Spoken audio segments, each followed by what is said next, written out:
नमस्कार, बहुत स्वागत है आप सभी का। आपके साथ मैं हूं सोनल और आप देख रहे हैं खास कार्यक्रम आईएनएच का, आईएनएच सेहत।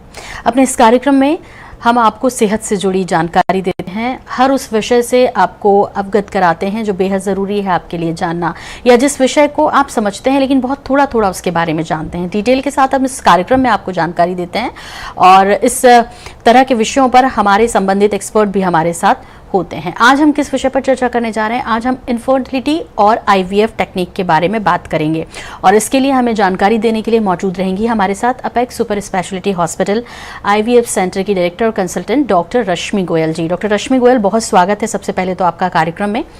और यदि दर्शकों आप भी हमारे साथ जुड़ना चाहते हैं तो आपको कुछ नहीं करना है, सिर्फ आपको नंबर डायल करना है और अपनी समस्या डॉक्टर रश्मि के सामने रखनी है, जिसकी फटाफट जो इलाज है या उससे संबंधित जो जानकारी है वो आपको देंगी। आईवीएफ से जुड़ी, इनफर्टिलिटी से जुड़ी कोई भी ऐसी जानकारी जो आप पूछना चाहते हैं, इसके लिए आपको डायल करना होगा 0771424281। इसी सीरीज में 82 डायल कीजिए, 83 डायल कीजिए और हमसे सीधे जुड़िए। तो चलिए शुरुआत करते हैं कार्यक्रम की। सबसे पहले डिटेल के साथ समझते हैं डॉक्टर रश्मि से कि इनफर्टिलिटी क्या है। जी डॉक्टर रश्मि। जी, इनफर्टिलिटी मतलब यदि कोई भी कपल उन्हें जिन्हें फर्टाइल पीरियड की जानकारी हो, इसका मतलब उन्हें यह पता हो कि कब उन्हें रिलेशन में रहना है और कब नहीं, और बिना कॉन्ट्रासेप्शन यूज किए यदि उन्हें 1 साल से ज्यादा हो जाए तो उन्हें इसका मतलब कि डॉक्टरी सलाह की आवश्यकता है। इनफर्टिलिटी या लेकिन इसमें अगर किसी कपल को महिला की उम्र 35 साल से ज्यादा अधिक हो जाए तो उन्हें 6 महीने पश्चात ही डॉक्टर के पास चले जाना चाहिए।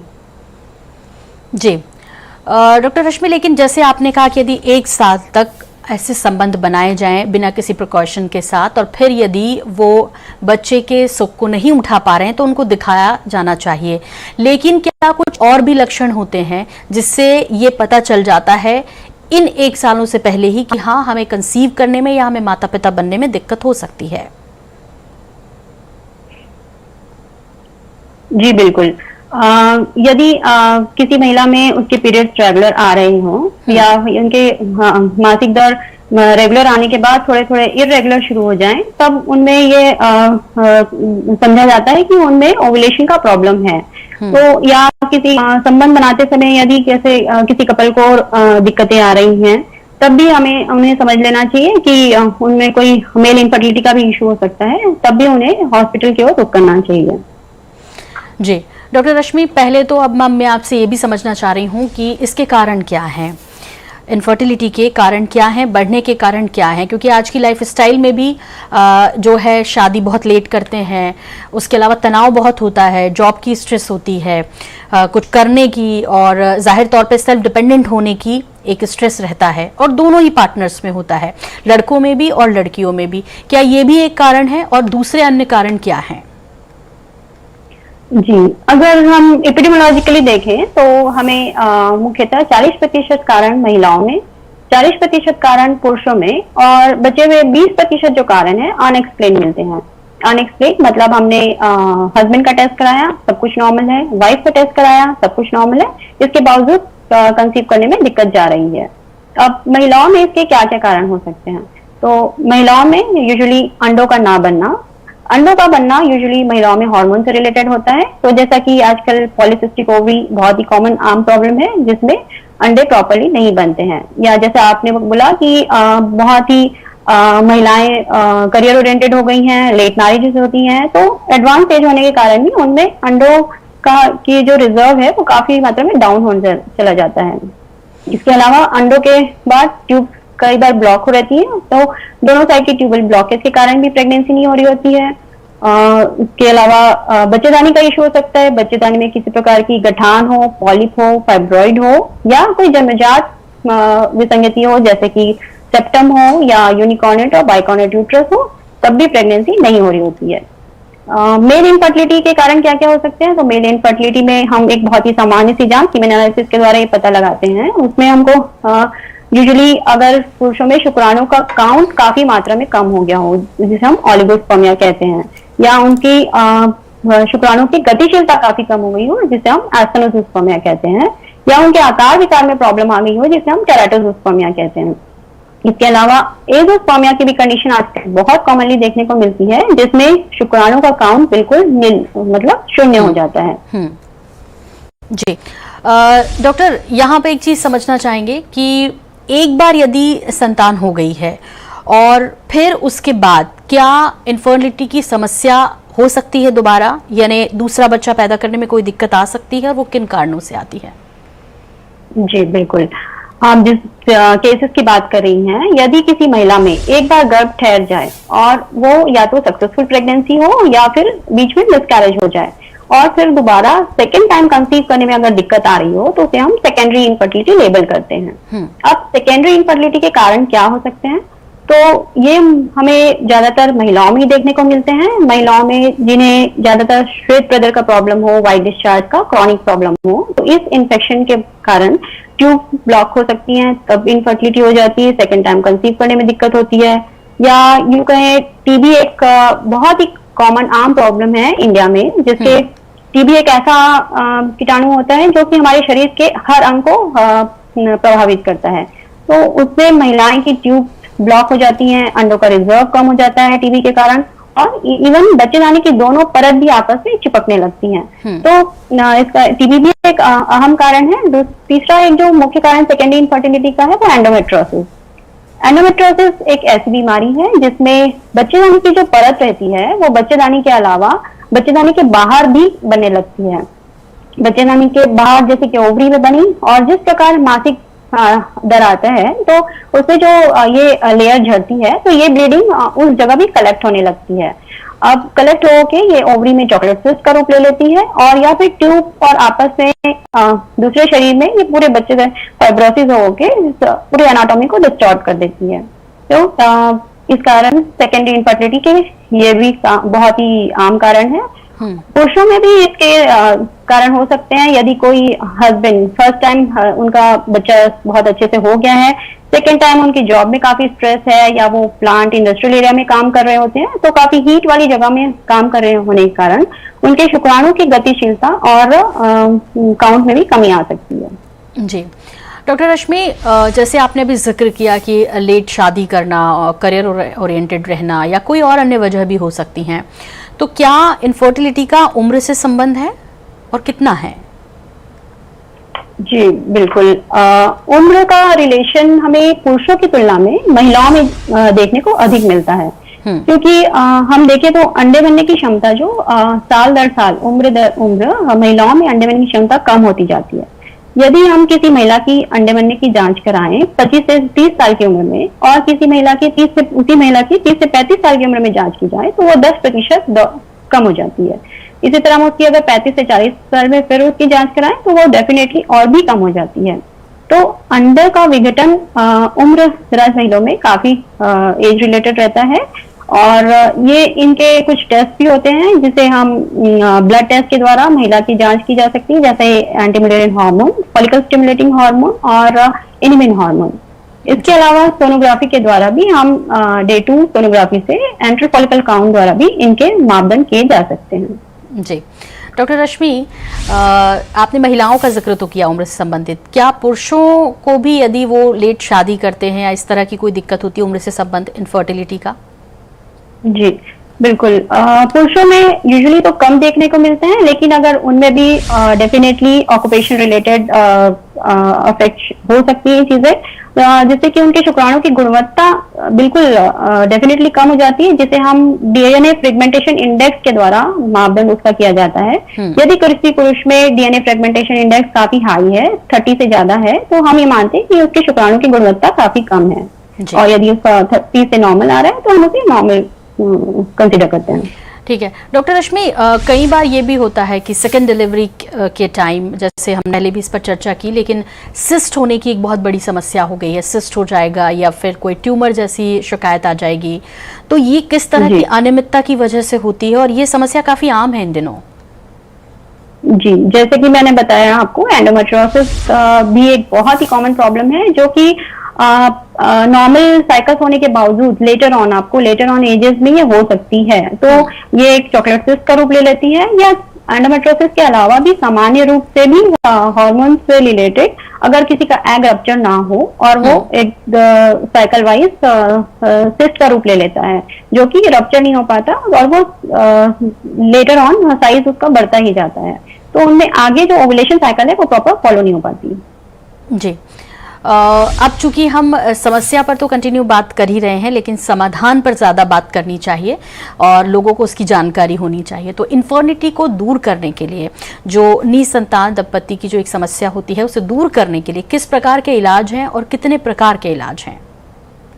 जी, सबसे पहले कभी भी कोई इनफर्टाइल कपल आते हैं हॉस्पिटल में, तो उनका एक बेसिक, कोई भी आपको डॉक्टर बेसिक वर्कअप करने के लिए कहते हैं कि महिला में जांच की जाए कि अंडे का प्रॉब्लम है, कि ट्यूब का प्रॉब्लम है, कि बच्चेदानी में कोई इश्यू है। उसी प्रकार हस्बैंड की भी जांच बहुत ही कॉमन एक सीमेन एनालिसिस द्वारा की जाती है। इसके बाद उनके फैक्टर्स डिसाइड किए जाते हैं कि वेदर कौन से टाइप के ट्रीटमेंट ऑप्शन इनको देने चाहिए। अगर सब कुछ किसी कपल में नॉर्मल है तो उन्हें सबसे पहले हम ओवुलेटरी पीरियड के बारे में, फर्टाइल पीरियड के बारे में समझाते हैं और उन्हें 3 से 4 माह यही फॉलो अप करने के लिए कहते हैं। इसके बावजूद अगर किसी को प्रेगनेंसी ना हो रही हो तो अब हम उन्हें टैबलेट्स देकर, और या ओवुलेशन का जिनमें प्रॉब्लम हो तो उन्हें गोलियां देकर ओवुलेशन कराया जाता है। इस ओवुलेशन को सोनोग्राफी द्वारा देखा जाता है कि जब हमने दवाई दी तो वो उसका असर हो रहा है कि नहीं हो रहा है। अगर प्रॉपर ओवुलेशन भी हो रहा है, ट्यूब्स भी हेल्दी है, हस्बैंड का काउंट भी सब कुछ नॉर्मल है, इसके बावजूद प्रेगनेंसी ना हो रही हो, तब हम उन्हें IUI का ऑप्शन देते हैं। IUI एक बहुत ही नॉर्मल और बहुत ही सरल सा आसान तरीका है, जिसमें हम अंडा जब बनता है महिला का तो उसके हस्बैंड को बुलाते हैं, उस समय उसके शुक्राणु को लैब में कलेक्ट करते हैं और प्रोसेस स्पर्म को, बेटर स्पर्म को हम एक पतली सी नली द्वारा गर्भ में छोड़ देते हैं। और तीसरा ऑप्शन, अगर IUI के बाद भी अगर लास्ट ऑप्शन कंसीव नहीं हो रहा है तब हम उन्हें IVF का ऑप्शन देते हैं। जी, इसके सफल होने की कितनी उम्मीद रहती है डॉक्टर? जी, IUI के जी, जैसा मैंने बताया कि IUI एक बहुत ही सरल पद्धति है, जिससे कि हम सिर्फ कुछ नहीं, हम टाइमिंग को मैच कर रहे हैं, ओवुलेशन को मैच कर रहे हैं और बेहतर शुक्राणुओं को नली के पास छोड़ रहे हैं। तो इसका मिलना न मिलना शरीर के अंदर अपने आप होता है।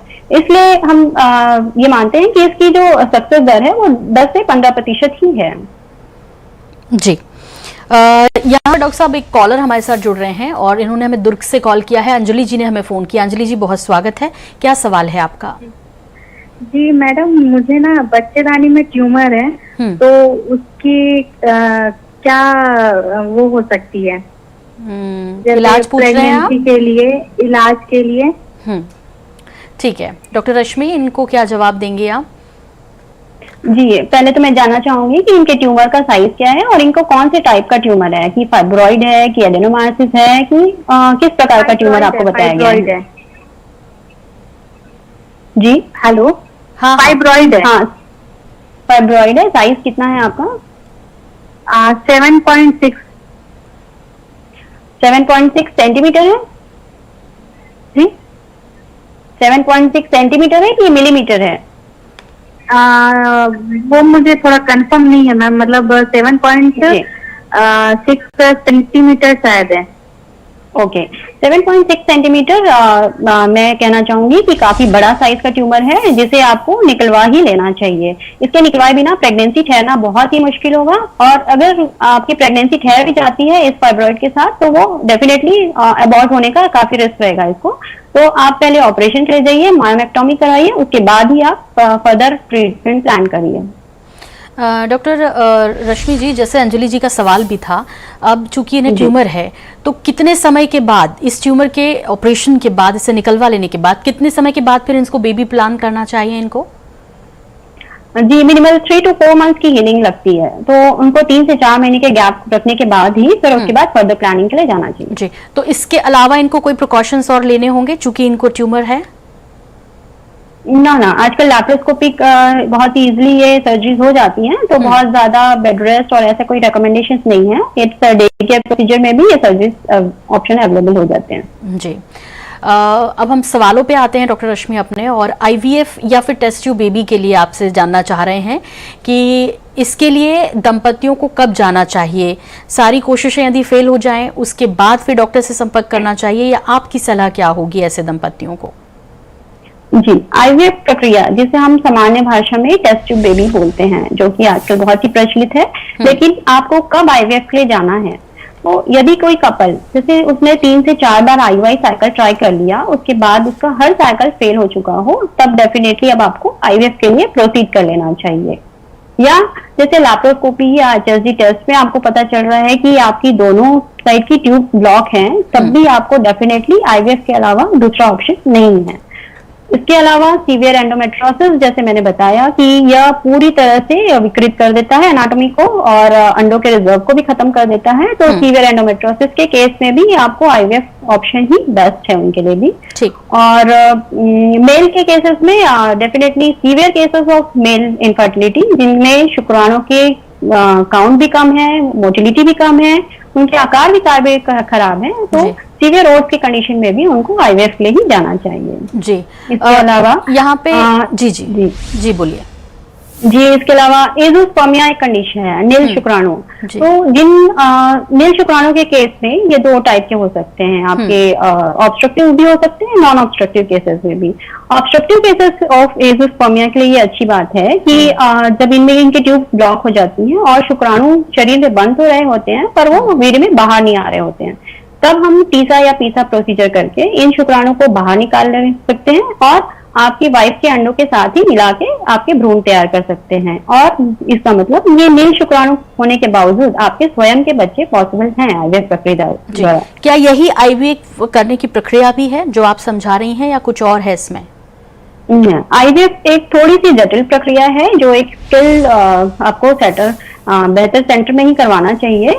इसके लिए एक पूरी टीम लगती है, क्लिनिशियन और एम्ब्रियोलॉजिस्ट की। इसमें क्या करते हैं, महीना के मासिक के दूसरे दिन से महिला को बुलाते हैं, पहले उसका बेसिक वर्कअप कर लेते हैं, फिर उन्हें का एक प्रोटोकॉल डिसाइड किया जाता है। अब मेंस के 2nd डे से इनको हार्मोन्स के इंजेक्शन दिए जाते हैं। ये लगभग 8 से 10 दिन से किसी को 12 दिन तक इंजेक्शन लगते हैं। जिस दिन सारे अंडे अगर एक साथ महिलाओं में तैयार हो जाए, उस दिन उनको भर्ती करके हल्की बेहोशी में सोनोग्राफी के माध्यम से इन अंडों को बाहर निकाल लिया जाता है। और उसी दिन हस्बैंड के शुक्राणु भी कलेक्ट किए जाते हैं और एक अंडों को एक शुक्राणु द्वारा उनको मिलाया जाता है, इंजेक्ट किया जाता है, जिसे हम ICSI कहते हैं, इंट्रासाइटोप्लाज्मिक स्पर्म इंजेक्शन। अब इन ICSI करने के बाद इसको एक शरीर के तापमान देकर एक इंक्यूबेटर मशीन में रखा जाता है। इस इंक्यूबेटर में रखने के बाद उसको 24 घंटे बाद उसकी ग्रोथ देखी जाती है कि उनमें भ्रूण परिवर्तित हुए कि नहीं, फर्टिलाइजेशन कितना हुआ। इसके बाद उनको 48 घंटे के बाद चेक किया जाता है कि उनमें कितनी ग्रोथ आई। इस प्रकार से उनके 3 से 5 दिन के भ्रूण तैयार किए जाते हैं, जिसे हम 5 दिन के भ्रूण को ब्लास्टोसिस्ट कहते हैं। जी डॉक्टर, एक कॉलर हैं हमारे साथ, विकास जी हमें फोन कर रहे हैं अंबिकापुर से, इन्होंने हमें फोन किया। विकास जी, बहुत स्वागत है कार्यक्रम में, क्या सवाल है? मेरी मैरिज हुई लगभग 7 साल हो गए हैं जी। पर अभी कोई बेबी नहीं है अपनी। तो मैं वो थोड़ा जानना चाह रहा था कि मुझे क्या करना चाहिए। ठीक है, डॉक्टर रश्मि जी। 7 साल हो गए हैं जी, इन्होंने बोला। 7 साल में इन्होंने कभी कोई इलाज नहीं लिया, कभी किसी डॉक्टर के पास नहीं गए कि वर्कअप हुआ है आपका कि कहाँ प्रॉब्लम है, आपकी वाइफ में प्रॉब्लम है कि आपका प्रॉब्लम है? जी मैम, मेरे में कुछ प्रॉब्लम बता रहा था। जी डेफिनेटली। तो अभी आपको पहले क्लियर कर लेना चाहिए कि आपका प्रॉब्लम किस ग्रेड का है। जैसे मैंने बताया कि सिर्फ आपको मिनिमल, हम माइल्ड केसेस के लिए बोलते हैं कि अगर शुक्राणु का अगर आपका काउंट 5 to 10 मिलियंस की रेंज में है तो डेफिनेटली आप, और आपकी वाइफ की ट्यूब्स अगर नॉर्मल हेल्दी हैं, अंडे बन रहे हैं, तो आपको कुछ साइकिल्स आईयूआई ट्राई कर लेना चाहिए। और अगर शुक्राणु का बहुत जटिल प्रॉब्लम है कि काउंट भी कम है, मोटिलिटी का भी इशू है और कार विकार में भी दिक्कतें, मॉर्फोलॉजी भी काफी वीक है, तब आपको आईवीएफ की तरफ रुख करना चाहिए। तो इसके लिए विकास जी सबसे पहले ज़रूरी है कि एक प्रॉपर गाइडेंस, चूंकि आपको डॉक्टर रश्मि दे ही रही हैं, अच्छे से किसी अच्छे कंसल्टेंट को दिखाइए, या रायगढ़ में डॉक्टर रश्मि हैं तो उनसे भी आप मिल सकते हैं, बात कर सकते हैं, और ये जो आप सपना है वो पूरा हो सकता है। और डॉक्टर रश्मि, लेकिन एक सवाल यहाँ पर कि जैसे आपने आईयूआई की बात की और फिर आईवीएफ की बात की, एक कॉमन सा क्वेश्चन और जो सबसे पहला होता है वो ये कि खर्च क्या दोनों में अलग अलग होता है और कितना होता है, एक अप्रॉक्स यदि जानना चाहे हमारे दर्शक आपसे तो। जी, IUI एक बहुत ही सरल प्रक्रिया है जिसमें बहुत ही सामान्य सा खर्च होता है। कुछ सेंटर्स पे डिपेंड करता है, 3 से 4 हजार में एक IUI की साइकिल हो जाती है। पर IVF जैसे कि मैंने बताया एक बहुत बड़ा टीम वर्क है, इसमें काफी अच्छा लैब इन्वॉल्वमेंट रहता है और एम्ब्रियोलॉजिस्ट का इसमें काफी कुछ रोल रहता है। जो भी प्रोसीजर इसमें होती है वो इन विट्रो होती है। तो जो बाहर फर्टिलाइजेशन इसमें क्योंकि बाहर कराया जाता है तो इसमें कॉस्ट भी और हार्मोन्स का इन्वॉल्वमेंट काफी ज्यादा होता है, तो इसकी कॉस्टिंग लगभग 1 से 1.5 लाख की होती है। जी, टेस्ट ट्यूब बेबी को लेकर या IVF को लेकर आज भी हमारे समाज में एक भ्रांति है डॉक्टर रश्मि, और उस भ्रांति को दूर करना बहुत ज़रूरी है। हम कहते हैं कि हम जो है 21वीं सदी में प्रवेश करने के बाद और आगे बढ़ रहे हैं, लेकिन ऐसा आमतौर पे घरों में दिखता नहीं। कोई कितना भी बड़ा क्यों ना हो, लेकिन वो चाहता है कि एक सामान्य प्रक्रिया से उनके घर में वो माता पिता बने। इसे लेकर और हमारे दर्शकों की जो भ्रांति है, जो मिथ है, इसे कैसे दूर करेंगी? जी डेफिनेटली, आपने बहुत सही बताया कि IVF आज भी एक हमारी सोसाइटी में सोशल टैबू है, जो बहुत ही लोगों को अपनी प्रॉब्लम पता होने के बावजूद लोग इसके लिए आगे नहीं बढ़ पाते हैं। इसके कुछ कारण है कि कुछ कपल्स में हमने देखा है कि उनको लगता है कि IVF एक आर्टिफिशियल प्रोसीजर है। आर्टिफिशियल प्रोसीजर मतलब वो लैब में कुछ हो रहा है, तो लैब में अगर बच्चा बन रहा है तो वो नॉर्मल डेवलप होगा कि नहीं, हमारा बच्चा नॉर्मल होगा कि नहीं। तो मैं अपने दर्शकों से ये बताना चाहूंगी कि IVF एक आर्टिफिशियल प्रोसीजर ना होके आप इसे एज ए एडवांस साइंस लीजिए।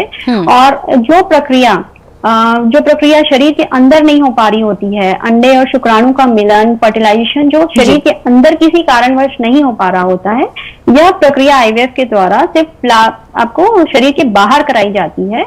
और एक बार जो 3 से 5 दिन के भ्रूण रेडी हो जाते हैं तो उसको गर्भ में डाला जाता है। जी, अब इस भ्रूण का विकास जी बोलिए प्लीज। अब इस भ्रूण का विकास उसी तरह बिल्कुल नॉर्मल होता है गर्भ में, जिस तरह एक सामान्य प्रेगनेंसी में भ्रूण का होता है।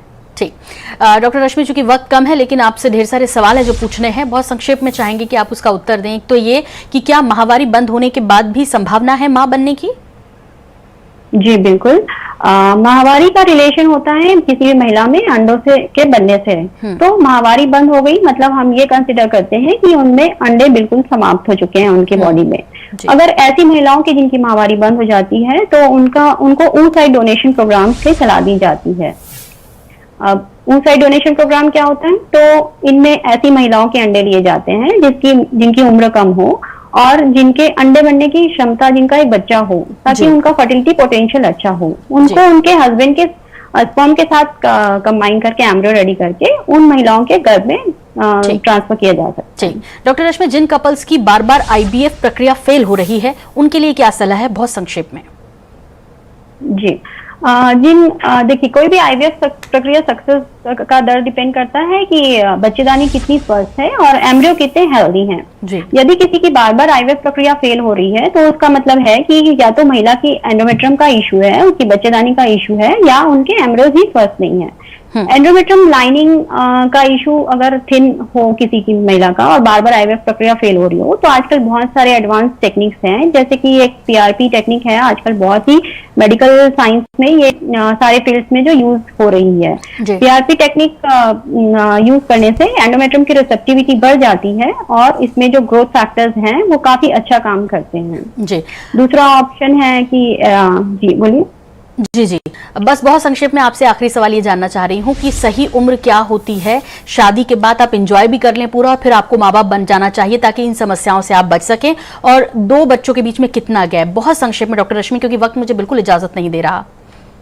जी, तो देखिए आजकल के जो करियर ओरिएंटेड हैं तो मैं उन्हें सलाह दूंगी कि शादी के विदिन आप 1 से 1.5-2 साल का ज्यादा से ज्यादा गैप लें। उसके बाद डिपेंडिंग ऑन योर एज, अगर आपकी 35 ईयर एज हो रही है तो आप जल्दी प्लान करें, 35 से कम है तो आप समय ले सकते हैं। और इसके अलावा जो 2 बच्चे की आपने बात कही तो 2 से 2.5 साल का एक आइडियल गैप बहुत अच्छा होता है। ठीक, डॉक्टर रश्मि, इतनी महत्वपूर्ण सलाह आपने दी है IVF के बारे में, इनफर्टिलिटी के बारे में। उम्मीद है हमारे दर्शकों को बहुत सारी इससे जानकारियां मिली। आपका बहुत शुक्रिया, इतना कीमती वक्त आपने हमारे साथ शेयर किया, इसके लिए बहुत बहुत धन्यवाद। और इसी के साथ दर्शकों, आईएनएच सेहत में फिलहाल इतना ही। मुझे दीजिए इजाजत। नमस्कार।